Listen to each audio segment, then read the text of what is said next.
넌 주님의 사랑과 거룩한 보혈의 공로를 우리 다 찬양을 합시다.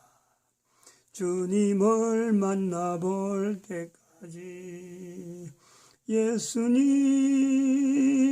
우리를 깨끗게 하시는 주시니 주여 그의 피 우리를 눈보다 더이게 하셨네. 아멘. 하나님 말씀 창세기 4장 16절 17절입니다. 창세기 4장 16절 17절 같이 합독합니다. 가인이 여호와의 앞을 떠나 나가 에덴 동편 노 땅에 거했더니 아내와 동침하니 그가 잉태하여 에녹을 낳은지라. 가인이 성을 쌓고 그 아들의 이름으로 성을 이름하여 에녹이라 하였더라. 아멘.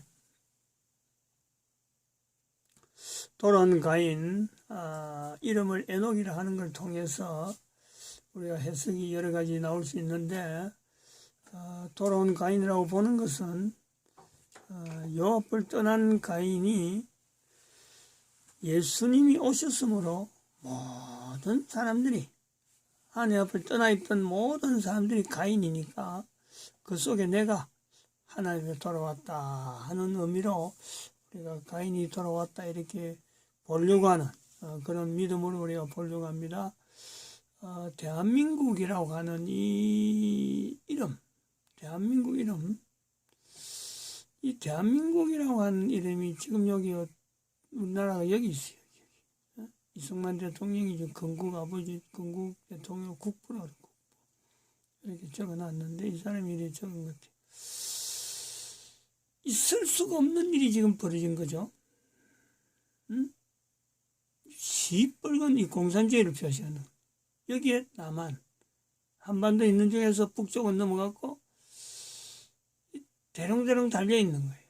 근데 결국 이것은 대한민국이 공산주의를 승리했다네. 공산주의에 승리한 대한민국입니다.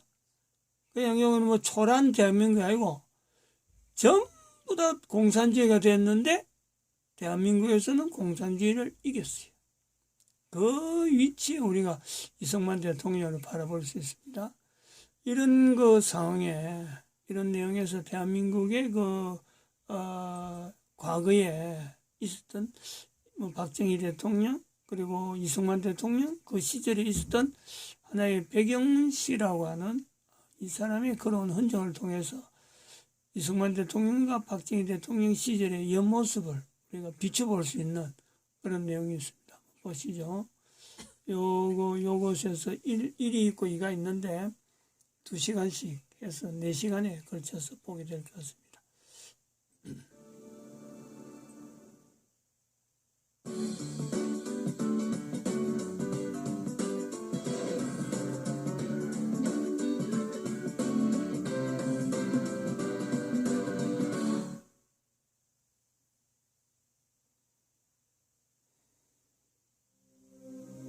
희망은 결코 쉽게 이룰 수 없다.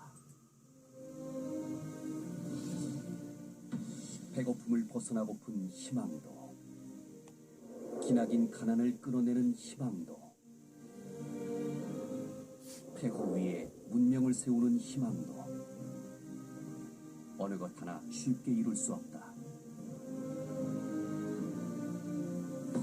배고픔은 절망을 낳고 절망은 긴 가난으로 이어지며 그 가난은 폐허 위에 방치될 뿐이다. 누군가 그 악순환을 끊을 때 우린 그것을 기적이라 부른다. 기적은 어디에서 시작되는가? 100년 후에도 꽃이 필 것 같지 않던 희망 불모지, 그 위에 기술 강국, 무역 강국, 방위산업 강국을 건설한 대한민국. 그 그 나라가 이룩한 모든 기적은 반세기 전 무거운 마음으로 비행기에 올랐던 대통령과 유학생과 광부와 간호사들의 여행에서 시작된다.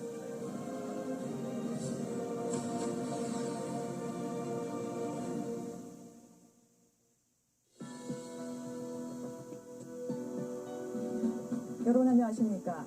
첨단 국가의 초석 방위산업의 남희경입니다. 오늘은 박정희 대통령 시절 우리나라 방위산업부가 경제부흥을 함께 일으키셨던 배경훈 원장 모시고 이야기 나누는 시간 마련했습니다. 원장님 바쁘신 가운데 나와주셔서 고맙습니다. 네, 안녕하세요. 양관입니다. 예. 함께 이야기 나눠주실 한국방위산업학회 회장 최우석 회장 모셨습니다. 안녕하세요. 최우석입니다. 예, 고맙습니다. 최 회장님은 지금 이제 우리 배경훈 원장님과 함께 이제 오랫동안 거래하는 걸로 알고 있습니다. 특히 이제 오늘 젊은 시청자를 위해서 배경훈 원장님께서 우리나라 방위산업사와 한국경제발전사에 어떤 의미를 갖고 계신 분인지 좀 설명을 좀 부탁드리겠습니다. 그래요. 먼저 지금부터 25년 전에 한국방위산업학회를 창립해서 오늘이 있도록 이렇게 해주신 배경훈 원장님을 제5대 학회장인 제가 이렇게 소개해드리게 된 것은 정말 영광으로 생각을 합니다. 지금 배경훈 원장님은 한국산업개발연구원의 원장님으로 계시고 1930년에 전북 김제에서 태어나시고 또 고려대학교 상대를 졸업하고 나중에는 독일 에르랑겐 대학에서 경제학 박사 학위를 취득하셨습니다. 그 당시 이제 국비 유학생으로서 최초이고 또 경제학 박사도 이제 최초로 취득한 그런 부분에서 더 유명하십니다. 박정희 정부 출범 초기부터 대통령 경제 고문을 역임을 하시면서 경부 고속도로 건설이라든지 또 국가산업단지 구축이라든지 이런 작업을 할 때 아주 주도적으로 참여를 하셨고 그래서 한국 경제 발전의 토대를 닦는데 중추적인 역할을 수행하셨다 이렇게 이제 말씀드릴 수가 있고 또 박 대통령 서독 방문 시에는 통역을 맡으셨고 독일 차관을 획득하는 데도 크게 기여를 하셨으며 우리나라의 중화학공업과 방위산업 발전의 초석을 다지는 데도 큰 역할을 하셨습니다. 또 1965년에 지금의 산업개발연구원 최초의 민간 연구기관이 되겠습니다. 설립을 해가지고 우리나라의 경제 및 산업 발전 정책 방향을 제시하고 또 분석해서 큰 기여를 해오고 계십니다. 그리고 정부의 중화학공업추진위원회 부위원장으로서 중소기업 협동조합 중앙회 그리고 중견기업연합회 또 소기업 소상공인 연합회를 설립을 해서 우리나라 중소기업 발전의 토대를 닦으셨습니다. 또 우리 방위산업 측면에서도 방위산업 10개년 계획 나중에 말씀하시겠지만은 10개년 계획을 수립을 하고 또 군수 조달 제도의 합리화 또 국방부 조병창이라든지 차량창 등을 민영화하는 데도 기여를 하셨고 또 방위산업진흥회도 창립을 하시고 아까 말씀드린 대로 방위산업학회도 창립을 하셔가지고 우리나라 방위산업을 육성하는데 아주 획기적으로 기여를 하셨습니다. 금년 연세가 87세임에도 불구하고 아직도 현직에서 열정적으로 봉사를 하고 계시는 백 원장님이 계시다는 것은 나중에 또 말씀 나오겠지만 우리 대한민국의 큰 축복이다 이렇게 말씀드릴 수가 있고 더 많이 소개를 해드려야 되는데 이 정도로선 소개를 해드리겠습니다. 아니지 뭐 회장님 말씀 듣다 보니까 뭐 아주 짧게 정리하지만은 한국 방위 사업사 전반에 걸쳐서도 한국도 경제개발사에 걸쳐 거의 거두로 지금 역할을 많이 해 오셨는데요. 여러 가지 뭐 특별한 경력 또 화려한 경력을 이제 갖고 계시긴 하지만 우리나라 지금 최초로 이제 그 국비 1호 독일 이제 유학생을 가셨는데요. 처음에 어떤 계기로 가게 되셨습니까? 1945년 해방이 되었어요. 올해가 해방 71주년입니다. 작년이 70주년이고 또 더 중요한 것은 우리가 1910년 한일합병에 도장을 찍었죠. 1916년에 조선 총독 대라우지랑 총독이 임명이 되었어요. 저 강화에다가 강화문 옛날 조선 총독부가 있었죠. 지금 얼어버렸습니다만 대라우지 총독이 임명이 되었습니다. 오늘 올해가 일본 총독이 임명된 100주년입니다. 그러게 오늘 이 방송이 얼마나 뜻이 있는 것인지 생각하면서 눈물이 나고 흘렸습니다. 이세진 조국의 100년 앞에 서고 해방이 돼서 올해가 71주년이 되는 해 우리 조국이 나를 다시 불러가지고 이 뜻깊은 시간을 가지게 한 것은 얼마나 영광스러운지 모르겠습니다. 여러분 아시다시피요 1940년이 해방이 되었는데 그 당시에 식민지로부터 독립된 나라가요 147개 국가입니다. 147개 국가가 식민지에서 독립이 되었어요. 그런데 146개 국가는 지금도 1인당 GNP가 3,000불이 안 됩니다. 역사에서 그냥 멈춰 있어요. 한 나라 우리만이 이제 3만 불 언덕을 넘어서고 이제 5만 불 향해서 가고 있는 무역 1조 시대를 만들어낸 이 나라 전 세계에 우리뿐이 없습니다. 근데 우리가 알아야 할 일이 있어요. 이 뭐냐 잊혀진 조국의 100년에 있어서 우리 조국이 걸어온 역사를 다시 한번 생각해 봐야 합니다. 세계 석학들이요 우리한테 우리도 몰랐는데요. 석학들의 역사학자들이 폴 케네디, 요한 나비스, 어빈 토플라 같은 유명한 학자가요 역사에다 기록을 해왔어요. 잊혀진 조국의 100년이요. 어떻게 된지 아세요? 우리나라에서 500만 명이 총 맞아 죽었습니다. 한 나라 한 민족이 500만이 100년에 총 맞아 죽은 사람 세계 우리뿐이 없어요. 일제시대요 독립하기 위해서 일본 사람 3.1운동 때 일본 사람 총칼 맞아 죽은 사람이 70만입니다. 3.1운동 할 때 70만이 일본 사람 총칼 맞아 죽었어요. 기독교 신자가 16만 죽었습니다. 3.1운동 때. 6.25 전쟁에 남북전쟁을 해가지고 동족끼리 싸워서 400만이 죽었어요. 이 지구에서 동족끼리 싸워서 400만 죽은 민족이 우리뿐이 없습니다. 국토가 갈라진 나라는 우리뿐입니다. 세계 역사가 그렇게 달라졌는데도 우리만이 국토가 분단된 나라는 우리뿐입니다. 그 역사의 현장에 서서 우리 조국의 미래를 생각하고 지난날을 생각한다는 게 참 뜻인 일이라 이렇게 생각해야 합니다. 그래서 오늘 이 방송을 나온다는 말씀을 듣고 저는 한없이 그 눈물을 많이 흘렸습니다. 제가 독일에 가게 동도선, 서독에 가게 동도선 특별한 이유 사연이 있었습니다. 이승만 박사가 건국 대통령이신데요. 건국 대통령이시죠. 6.25 전쟁이 끝나가지고 유엔에서 한국 재건단을 보냈어요. 16개국이 참전했습니다. 전쟁이 끝났기 때문에 이제 재건하기 위해서 웅쿠라란 유엔 한국 재건단 United Nations Korea Reconstruction Agency 웅쿠라입니다. 단장이 미스터 메논이죠. 인도 사람이 단장. 인도의 유엔 대표가 단장을 해서 한국에 왔습니다. 한 달 동안 한국을 순방을 합니다. 조사단이. 한 달간 도라지 맞던 12사람이. 그때 한민족이 살고 있는 모습을 보일 때 얼마나 비참합니까? 먹을 것이 없어서 산에 가서 풀 뜯어 먹고 이웃끼리 싸움만 하고 도저히 나라가 6.25 전쟁 끝난 이후에 독립할 수 있는 힘이 없었어요. 보고서를 만들었습니다. 그 보고서가 유명한 보고서죠. 웅쿠라 한국 재건단 보고서가요. 이승만 박사한테 전환이 됐는데 결론이 뭔지 아세요? 자주 독립할 수 있는 힘이 없다. 유엔이 신탁 통치해라. 유엔 속국을 만들어야지. 16개국이 참전해서 전쟁을 이겼지만 경제에 자립할 수 있는 힘이 없으니 유엔의 신탁 통치를 해라. 그것이 웅쿠라의 보고서입니다. 신문에 매일 났어요. 이 결론이 뭔지 아세요?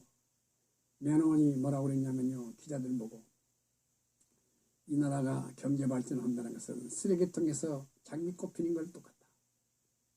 영어로 그랬어요. Rose flower from the garbage. impossible. 불가능하다. 유엔에 신탁 통치해가지고 유엔 속국 만들어야지 경제 자립을 못한다. 이 보고서를 이승만 박사한테 전달했습니다. 이승만 박사가 눈물 많이 흘리죠. 이 나라가 쓰레기통에서 장미꽃이냐. 어떻게 할 거냐. 한없이 눈물 흘립니다. 프란스 대사하고 같이. 고민하다가요. 해외 유학을 보내서 경제학 박사를 만들어야겠다. 그 당시에는 국내에는 박사제도가 없습니다. 전부 전문 학교이기 때문에. 서독의 라인강의 기적, 독일이 분단 국가로서 발전하는 라인강 기적을 공부하기 위해서 서독에 국비창 학생을 유학생을 보내야겠다. 이런 결심을 합니다. 근데 참 눈물 나오는 얘기죠. 그래서 이승만 박사가 해외 유학생을 보내기 위해서 국비창학생을 보내는데 고려대학을 다닐 때는 4학년 다닐 때 우리 은사가 조기준 교수가 제2외국어 독일말을 공부해야 서독의 라인강 기적을 공부한다는 참 훌륭한 교수죠. 은사가. 한독 사전이 없을 때입니다. 사전도. 영어 독일어 사전 가지고 단어를 외워가지고요. 은사가 허락을 해서 할 수 없이 열심히 공부했어요. 고려대학을 4학년 다니면서. 그런데 신문을 봤더니 말이야. 국부장학생기로 시험을 본다고 그래요. 그 내가 시험을 봤습니다. 은사가 하도 서울대학교 문이과대 강당에서 그 전에 동순동에 있었습니다. 32사람이 독일에 유학 가려고 국부장학생 시험을 봤는데 저는 은사가 하도 얘기해서 할 수 없이 시험을 봤죠. 일주일 있다가 발표한다고 그래서요. 혹시 해가지고 가봤더니 합격자 발표 한 사람이 있었거든요. 제 이름 써 있어요. 이런 축복이 어디 있습니까? 제가 국부장학생 1호. 이래서 참 이 축복이죠. 1956년 제가 독일에 유학을 가는데요. 그때 비행장이 서울의 여의도입니다. 지금 여의도 육산 빌딩 있는 데가 출발지예요. 그리고 활주로가 쭉 국회의사당까지 있어 활주로가 됩니다. 그때 비행기는 그때 프로페라 노스웨스트 비행기죠. 시골서 어머님 오셔가지고요. 떠나는 자식을 놓고 얼마나 눈물 흘립니까? 저는 지금도 그 자리에 어머님 눈물 흘린 장소에 지금도 가서 어머님을 생각합니다. 한없이 눈물을 흘리면서 기도도 하고요. 그 비행기를 프로펠러에 탔어요. 봤더니 민간인 몇 사람 안 타고 서울에 있는 독일 군인들이 이제 미국 군대가 장병들이 휴가를 가요. 홍콩으로. 휴가 장병들이 잔뜩 타고 가고 민간인 몇 사람 없는데 저도 그 안에 끼어서 갔습니다. 눈물 나온 얘기가요. 비행기를 타고 프로프라 비행기를 노스웨스트 타고 가는 3시간 걸렸어요. 홍콩으로. 중간지 갔더니 비행기에서 기내식을 줘요. 밥을. 나는 참 몰랐네요. 호주머니에 $10밖에 없는데 이 돈 쓰면 안 되잖아요. 비상금인데. 비행기에서 좀 밥을 돈 주고 먹는 줄 알았어요. 기내식을. 그래서 안 먹는다고. 안 먹었어요. 홍콩에 내렸더니 얼마나 배가 고파요. 기내식에 맘 먹고 내렸더니 홍콩의 거리에서 말이에요. 위아까에다 싣고 바나나가 잔뜩 쌓여있어요. 길가에서. 하도 배고파서 생전 먹으면 바나나, 그림책에서만 본 바나나 아닙니까? 그걸 먹고 싶어서 $1를 주고 몇 개 얻어 먹으려고 봤더니 세상에. 그렇게 싸요. 한 보따리 사주더라고 $1가. 그래서 내가 이제 살았다. 그래서 바나나 가지고 비행기 올라타가지고요. 그때 비행기가 에어타임 이제 태국 비행기가 날아가는데 기내식을 또 갖다 줘요 먹으라고. 안 먹는다. 바나나 까먹고 왔습니다. 비행기를 3번 갈아탔죠. 그 당시에는 프로페라 비행기가 독일까지 가는데 사흘 걸렸습니다. 인디아 타고 가고 이렇게 해서 인도 비행기 타고 가는 데마다 기내식을 주는데 안 먹고 바나나 까먹고 로마까지 갔어요. 로마에서 그 다음에 갈아타고 루프탄사를 타고 프랑크푸르트로 가는데 거기서 이제 또 바나나 밥 먹으려고 하는데 기내식을 또 주는데 마카로니를 주더라고. 로마에서 또 안 먹는다고. 그랬더니 옆에 영국 신사가 앉아서 나보고 이러고 보더니 말이야. 젊은 놈이 화장실 왔다 갔다 하고 못하고 그러는 거 보고 이익도 먹으래. 나 이 양반이 돈 내는 줄 알았어요. 그 양반한테 말이야 땡큐 써 하고 고맙다고. 밥을 먹었어요. 마카로니를. 야 프랑크푸르트에 내렸더니 이 양반 돈 내면 그냥 가버려. 세상에 큰일 났대. 저 얼마 값이고 얼마 호주머니 돈이 말이야 이제 가지고 이제 굽을 뿐이 없거든. 일단은 써버렸고 이건 기차 타고요 페루에 가야 하는데 할 수 있어요? 도둑님이 따로 없더라고. 보따리를 챙겨가지고요 뒷문으로 도망가 버렸어요. 국부장학생이 1호가 독일에 가는 그 역사는 지금 생각하면 얼마나 그것이 난감합니다. 1956년 7월 어느 날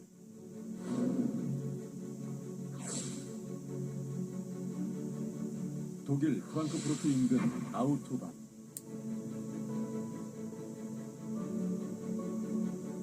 모든 차량이 총알처럼 내달리는 속도 무제한의 그 도로에 몇 시간째 위태로이 서 있는 청년이 있었다. 그의 이름은 배경훈. 대한민국의 첫 국비 독일 장학생이다. 서울에서 출발해 4대의 비행기를 갈아타고 꼬박 사흘을 바나나로 버티며 프랑크푸르트에 도착한 지 한나절.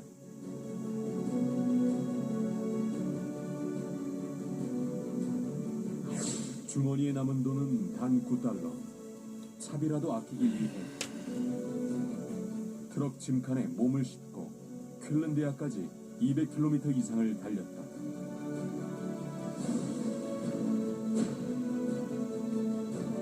낯선 땅, 혹독한 여행이었지만 그에게 아우토반은 한없이 부러운 미래의 길이었다.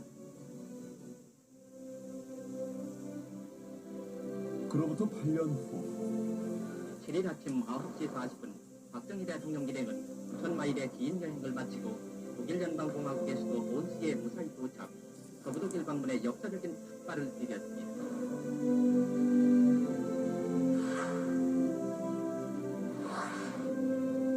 청년 배경훈은 박정희 대통령의 수행원이 되어 다시 독일을 찾는다.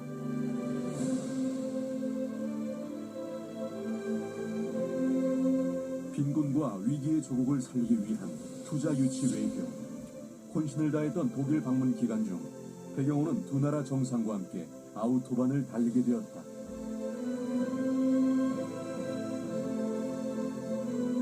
(8년) 전 히치하이커가 되어 트럭을 얻어 탔던 그 길에서 배경훈은 대통령과 함께 위대한 꿈을 품게 된다. 임자, 이 길이 아우토반이라고 했나? 예, 카카. 차들이 멈추지 않고 달릴 수 있는 독일식 고속도로입니다. 에르하르트 총리 말로는 이 길이 독일을 살린 동맥이라고 하던데 사실인가? 그렇습니다, 카카. 공업지대와 항구, 도시와 농촌을 하루길로 연결해서 모든 산업이 융성하게 되는 것입니다. 그렇구만.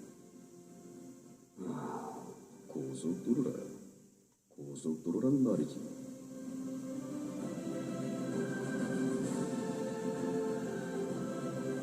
그렇게 아우토반을 달리는 차 안에서 고속도로가 동맥처럼 연결된 대한민국 국토 대개발의 밑그림이 그려졌던 것이다.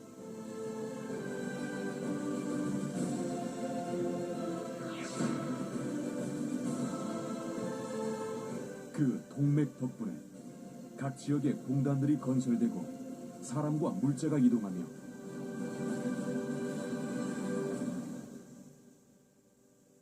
세계 시장을 선도하고 스스로의 무기로 자주국방을 이루는 부국강병 대한민국이 탄생한 것이다. 그 당시 이제 교민이 많았던 시절도 아니고요. 또 홀로 이제 아무리 국비라고 하지만은 유학 생활하기가 좀 쉽지 않았었을 텐데. 예. 헬렌 생활 어떠셨습니까? 켈른에 가서요, 작은 기숙사비라든가 등록부에서 국비 장학생이 있던 다 내주는데 잡기는 없죠. 자기가 이제 아르바이트를 해서 돈은 벌어야 하고 그러는데 켈른에 가서 많이 울었네요. 켈른에 성당이 있죠. 성당이 땡땡 종소리 몰리고 그 밑에 라인강이 흘러갑니다. 거기서 말이 통합니까? 뭘 합니까? 독일 사람이 나를 보고 야파나 그래요. 일본 놈이야 이게. 독일 사람은 야파나를 좋아합니다. 예.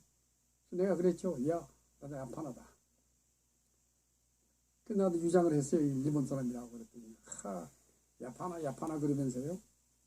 이 친구들이 먹을 것도 갖다 주고요. 참 고맙게 대우더라고. 그래서 내가 참 일본 사람을 행세하면서 옛날에 독일하고 일본하고 히틀러가 친하지 않았습니까? 그 행세를 하면서 내가 거기서 많이 얻어먹고 살았습니다. 지금 생각하면요, 라인강 바로 앞에서 로레라이 언덕에 가서 많이 눈물을 흘렸죠. 그렇게 어렵게 또 이제 켈른에서 이제 유학생활 하시다가요. 나중에 보니까 이 학을 켈른에서 맞지 않고 뉘른베르크로 다시 옮겨가셨더라고요. 예. 어떤 계기가 돼서 이렇게 옮기셨습니까? 근데 이게 국가의 운명이고요. 하늘의 축복입니다. 저는 지금도 이 생각해요. 제가 어떻게 뉘른베르크를 알고 합니까? 엘랑겐이라는 데가 뉘른베르크 기념입니다. 바로 옆에요. 거기서 켈른에서 내가 1년 2개월 동안 거기서 이제 허부적거리고 있었죠. 그래서 국부장학생 1호가 일본 사람이라고 유장을 해가지고 거기서 살고 있는데 박사할 생각도 못했죠. 유학을 정부에서 보낸 국부장학생일 때 가서 장학금 나오는 동안만 열심히 공부를 해보자. 독일말을 열심히 공부하고 단어를 주워이고 배지 다 했죠. 그런 동안이죠. 이제 간신히 독일말을 독일 사람하고 통화할 수 있도록 이제 대학 한 2년 있으게 되었어요. 그랬더니 갑자기 서울서 편지가 왔어요. 우리 애인으로부터. 우리 애인이 지금 저희 부인입니다. 그때 진명여고로 다녔는데 독일에 가기 전에 여자를 사귀는 것이 우리 참 얼굴이 시골놈이 서울에 와서 어디 하수고 있는데 열심히 공부하고 있었죠. 바로 나는 문간방에서 하수구를 하고 있었는데 안방에 여자가 여학생이 하나 있는데 김명국 이 학교 다니는데 잘생겼어요. 그래서 내가 갈 때 그 여자 나갈 때 따라가고 말이야. 김명국까지 왔다 갔다 하고 내가 기합도 많이 받았습니다. 그 주인한테 공부를 않고 말이야. 그래서 어떻게든 해서 우리 집사람하고 그때 연애를 시작했어요. 나는 여기 독일에 유학을 갈 때 한 사람 좀 알고 가야겠다. 내가 대학원을 서울대학 대학원을 그때 다녔습니다. 재학 중에 내가 논문만 써놓고 그냥 갔죠. 최호진 교수가 신태환 교수하고 내가 서울대학 대학원의 은사들이에요. 그것이 2년인데 서울서 전화가 우리 집사람한테 왔어요. 우리 애인한테서. 신태환 교수하고 최호진 교수가 로마에서 경제학자들 회의가 있는데 로마까지 갔는데 독일도 관광 가고 싶다고 한다고 기차 타고 간대. 나보고 안내하라고. 서울대학에 있던 내가 교수되기 때문에. 켈른에 역전에 갔더니 이제 왔어요, 두 분이. 그래서 이제 켈른을 내가 로레라이를 구경시키고 했더니요. 이 양반들이 나보고 신태환 교수가 그래요. 너 이제 대학 은사 잡았느냐, 교수 잡았느냐고. 못 잡았습니다. 야, 지금 독일에서 박사하려면 교수 은사가 있어야 한다고, 지도 교수가. 독일은 다른 나라하고 틀리다. 지도 교수가 있어야 학위를 줄 수 있다. 아니, 없습니다. 아직 못 잡았습니다. 나보고 말이야, 기합을 막 야단을 쳐요. 지금까지 뭘 했냐고. 그래서 나한테 명함을 하나 딱 주면서, 로마에서 만난 자기 독일 교수라고. 그래가지고 신태환 교수가 명함을 주는데, 그 명함이 푸옥트 교수입니다. 가서 나한테 편지 쓸 테니 찾아가 보라고. 그래서 그 명함 하나를 가지고 내가 누른비역으로 갑니다. 은사를 찾아서. 이게 참 축복이죠, 축복.